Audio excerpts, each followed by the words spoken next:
चाहे अट्टालिका पर बरसे चाहे पर्वत पर बरसे, बहकर के ढाल की ओर जाना, गड्ढे में जाना। और जब उसी जल को किसी किसान को ऊंचे खेत में रोकना होता है तो उसके लिए फिर उसको मेड़ बांधता है। जब मजबूत मेड़ बन जाता है तो जल को फिर ढाल की ओर गड्ढे में जाने का अवसर नहीं मिलता है और उसी खेत में रुक जाता है। किसान की फसल सिंचित होती है, मनमाना धान्य पैदा होता है। ठीक माँ उसी प्रकार से मन के सहित इंद्रियों की का स्वाभाविक स्वभाव है विषयों की ओर जाना, संसार की ओर जाना। जब इसी मन को इंद्रियों के सहित भगवान में लगाना होता है तब संसार की ओर न जाए, इसके लिए यम नियम साधना का बांध बांधना पड़ता है मजबूत। और जब साधना का, तपस्या का बांध बन जाता है तब उस व्यक्ति के मन को निकलने का रास्ता नहीं मिलता है संसार में जाने का। तब मन बरियाई, ऊंचे खेत का मतलब है ऊंचे भगवान में लग जाता है। और जो मन एक बार भगवान में लग जाता है उसको संसार में जाने का दोबारा अवसर नहीं मिलता है। और माँ पहले प्रश्न का उत्तर। और दूसरा प्रश्न तुमने पूछा था कि भगवान में मन लगाने का उपाय क्या है, कैसे लगाएं। बड़ा सुंदर श्लोक सुनाया। सताम प्रसंगान मम वीर संविदो अभवन्ति रथ कर्ण रसायना कथा तज्जोषणा दास्वप वर्ग वर्तमनि श्रद्धा रतिर्भक्तिरनुक्रमिष्यति। सताम प्रसंगान मम वीर संविदो। जिन्हें भगवान में मन लगाना उनको करना क्या चाहिए? घर त्याग देना चाहिए और सज्जनों के साथ चला जाना चाहिए, संतों के साथ चला जाना चाहिए। और वहां जाकर के जो मेरी कथाएं होती हैं, भगवान कभी स्वयं कह रहे हैं भवन्ति रथ कर्ण रसायना कथा। जो मेरी कथाएं होती हैं जो कानों के लिए अमृत तुल्य होती हैं, उन कथाओं को सुने। और जब मेरी कथा सुनेगा तब मुझ में श्रद्धा होगी और श्रद्धा के बाद फिर विश्वास होगा और विश्वास के बाद में फिर भक्ति होगी और भक्ति के बाद ही उसकी मुक्ति हो जाती है।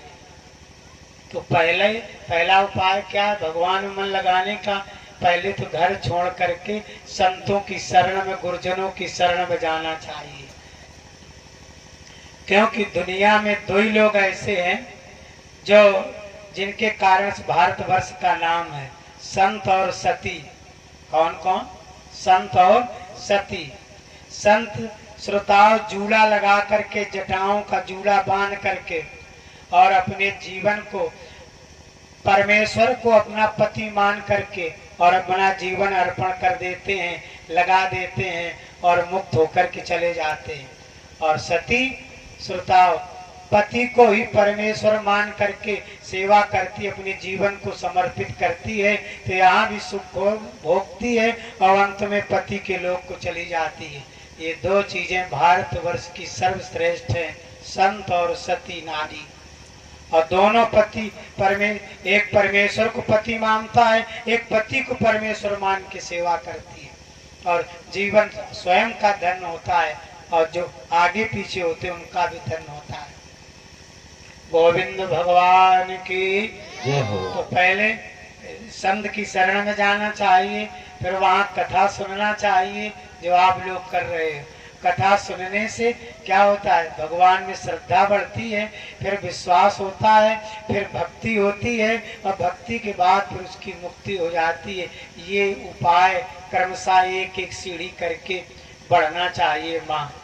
और तीसरा प्रश्न माँ आपने पूछा था, ये जीव मरने के बाद स्त्री के गर्भ में कैसे पहुंच जाता है? बड़ा सुंदर प्रश्न है। और संवाद किसका है? माता और पुत्र का।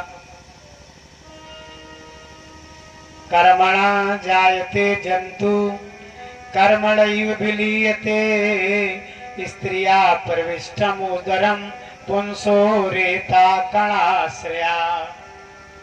84 लाख योनियों में भटकने के बाद ये जीव पुरुष के रजकण के द्वारा स्त्री के गर्भ में पहुंच जाता है।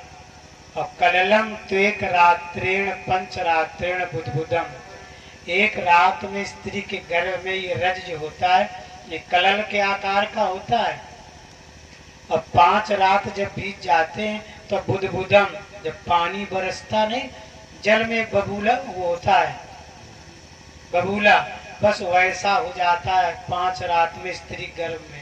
और दशाएन तु करकंदु, 10 दिन में वो रज करकंदु माने बेर की तरह आकार का कड़ा कड़ा हो जाता है। और पेशंडम व तथा परम, 1 महीने के बाद अंडाकार हो जाता है। और अंड के बाद फिर बनता है पिंड, तो 2 महीने में श्रोताव इसमें पिंड बन जाता है स्त्री के गर्भ में उस जीव के शरीर का। और हाथ पैर सिर और ये जो पिंड है ये बन जाता है। और जब 3 महीने का जीव स्त्री के गर्भ में होता है तो लिंग छिद्रोद भवस्त्र भी मलमूत्र स्थान बनकर के तैयार हो जाते हैं। तब ये पता लग जाता है स्त्री के गर्भ में जो जीव है स्त्री के वो बालक है या कन्या है। 3 महीने के पहले माँ के गर्भ में लिंग निर्धारण नहीं होता है, इसीलिए डॉक्टर भी कहते हैं, अल्ट्रासाउंड वाले भी कहते हैं जब 3 महीने हो जाएं भैया इसके बाद आना, इसके पहले नहीं बता सकते कि लड़का है कि लड़की है, क्योंकि 3 महीने के पहले स्त्री के गर्भ में स्त्रीलिंग है कि पुल्लिंग है ये नहीं पता चलता। 3 महीने के बाद और 4 महीने का हो जाता जीव स्त्री के गर्भ में